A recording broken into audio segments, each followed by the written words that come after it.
Bonjour à tous et bienvenue sur boursicoté.com pour cette nouvelle analyse technique Forex, matières premières et crypto-monnaie, avec une paire de devises euro-dollar qui confirme son orientation baissière.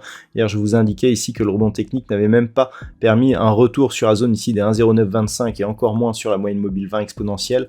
On en a la confirmation aujourd'hui puisqu'après ce rebond technique, on vient ici inscrire de nouveaux plus bas significatifs. On casse donc cette zone des 1,0850 qui était la zone de plus bas que nous avions ici juste avant ce début de rebond technique, et on inscrit un nouveau plus bas significatif de tendance très court terme.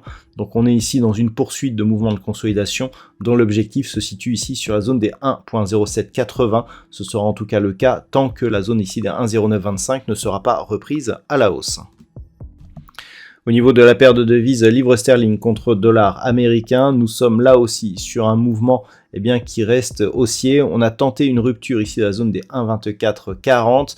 On est ici pour l'instant en tout cas sur une consolidation qui ne semble pas vouloir se poursuivre, et par rapport justement à ce test, on voit que la zone des 1,2440, zone majeure, donc a bien résisté à cette attaque. Donc on est toujours ici dans une perspective qui reste haussière. On a du mal à franchir durablement le retracement de Fibonacci à 23,6%. En cas de rupture des 1,2440, on viserait ici 1,2340 et potentiellement ici des niveaux entre 1,2240 et 1,2140. Donc attention à une éventuelle rupture donc de cette zone.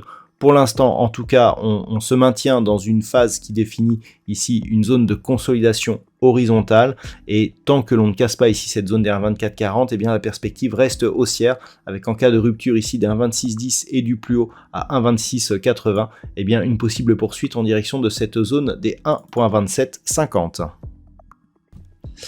Au niveau de l'or, par contre, on reste donc dans une phase de consolidation temporaire. On va attaquer ici des niveaux qui, lors de cette phase, avaient déjà été significatifs. Ce sont des niveaux qui sont proches des 1980 $ l'once. Alors l'or pâtit un petit peu de la remontée du dollar, mais par rapport justement à cette remontée, on voit que ces niveaux résistent bien.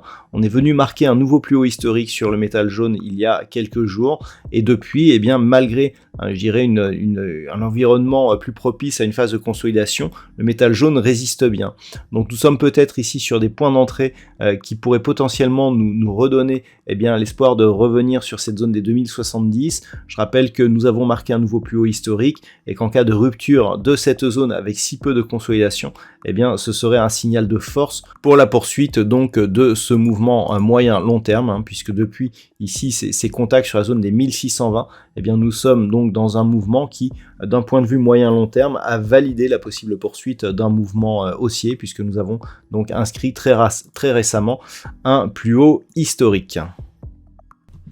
Sur le WTI, j'attirais votre attention hier sur le fait que l'on était en train de tester cette zone des 70,40 $ le baril. Je vous indiquais que le précédent rebond technique avait eu du mal ici à revenir sur la moyenne mobile 20 exponentielle, et que ce mouvement appelait plutôt à une poursuite ici en direction des 65,20. Mais je vous indiquais que si cette zone ici était une zone de point bas et que l'on rebondissait au-delà de la moyenne mobile 20 exponentielle, on avait potentiellement une succession ici de points bas qui pouvait donner les bases d'un possible rebond. On est en train de construire cette éventualité, elle n'est pas encore confirmée, mais on peut le voir ici, une attaque donc sur la zone des 65,20, une attaque sur la zone des 70,40. Si on franchit ici cette moyenne mobile 20 exponentielle et la zone ici des 75 $ le baril, clairement on sera sur un mouvement de retournement. Globalement, et d'un point de vue un peu plus moyen terme, on s'inscrirait dans une dynamique neutralisée autour des 75 $ le baril, avec des extrêmes entre 65 et 84 $ le baril. Mais d'un point de vue moyen long terme, on est toujours ici dans une dynamique qui est baissière. La seule manière d'inverser cette dynamique baissière, serait par rapport ici à ces 2 points bas significatifs de franchir le point haut intermédiaire, donc juste en dessous des 84 $ le baril, ce qui eh bien, confirme le fait que c'est une rupture de cette zone des 84 $ le baril ici qui nous donnerait un signal de retournement majeur de tendance. Donc globalement, tant que l'on est sous cette zone des 84, on reste au mieux dans un signal qui s'est neutralisé, alors qu'une rupture ici des 65, donc l'autre limite du range, eh bien, nous donnerait un signal de poursuite, voire même de reprise de la dynamique de consolidation qui reste pour l'instant la tendance dominante sur un point de vue moyen terme.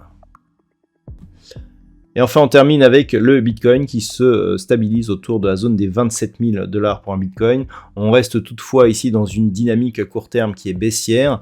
Contact ici sur la bande de Bollinger inférieure. La moyenne mobile 20 exponentielle ici qui agit comme une zone de résistance. C'est pour l'instant donc tous les marqueurs d'une tendance qui est orientée à la baisse, avec comme objectif donc un retour sur cette zone ici des 25 200 $ pour un Bitcoin. Je rappelle qu'une rupture baissière de cette zone serait un signal très négatif pour la suite. Voilà donc ce que l'on peut dire sur l'analyse technique de ces principaux actifs. Je vous souhaite de passer une très bonne soirée. On se retrouve très bientôt pour d'autres analyses techniques, toujours sur le site boursicoté.com.